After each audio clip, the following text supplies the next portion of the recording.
நிச்சயமா நம்ப மாட்டார். அதனால இந்த அரக்கிமார்கள் அனைவரையும் அழைத்து ஒரு தெய்வ விமானத்திலே ஏற்றி அந்த களத்தை சீதையை காண சொல்லுங்கள் அப்படின்னு ஆணையிட்டார் ராவணன். இந்த அரக்கிமார்கள் அழைத்து கொண்டு போகின்றார்கள். சீதா பிராட்டியாருக்கு ஒன்றும் தெரியாது.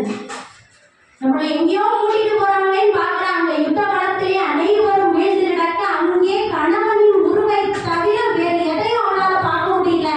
அதாவது கணவன் இந்த மாதிரி வீழ்ந்து கிடக்கின்றானே, நேரம் வந்து பார்த்தா எப்படி தெரியும், இறந்து கிடக்கின்றானே. ஒரு பெண்ணுக்கு இதைவிட மேலான துன்பம் உண்டா?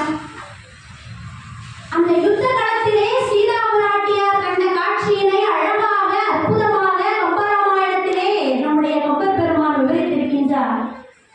கண்டாள் கண்ணால் கணவன் ஒன்றன்றி ஒன்றும் காணாதாள், உண்டாள் விடத்தை உடலும் உயிரும் உயிர்ப்பும் உடன் ஓய்ந்தாள், தண்டாமரைப்பு நெருப்புற்ற தன்மையுற்றாள் தெரியாதாள், பெண்தான் உற்ற பெரும் வீழை உலகுக்கெல்லாம் பெரிது அன்றோன்னு.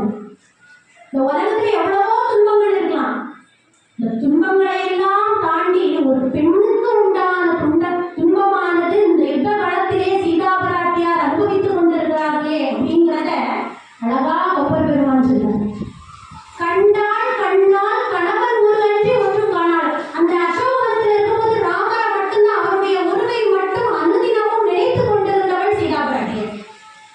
உண்டாள் விடத்தை உடலும் உயிரும் உயிர்ப்பும் உணர் ஓய்ந்தாள். ஒரு விஷத்தை உண்டா எப்படி இருக்கும்? விஷத்தை உண்டு உடலும் உணர்வு உயிர்ப்பு அனைத்தும் ஓய்ந்து கிடந்தவளை போல காணப்படுகிறாள். தண்டா மறைப்பு நெருப்புற்ற தன்மையுற்றாள். ஒரு குளிர்ந்த அழகான பூ இருக்காது, அந்த குளிர்ந்த பூவை தூக்கி ஒரு நெருப்புல போட்டா எப்படி இருக்கும்? அந்த மாதிரி பொசிஞ்சு போகும். பெண்தான் உற்ற பெருவீழை உலகுக்கே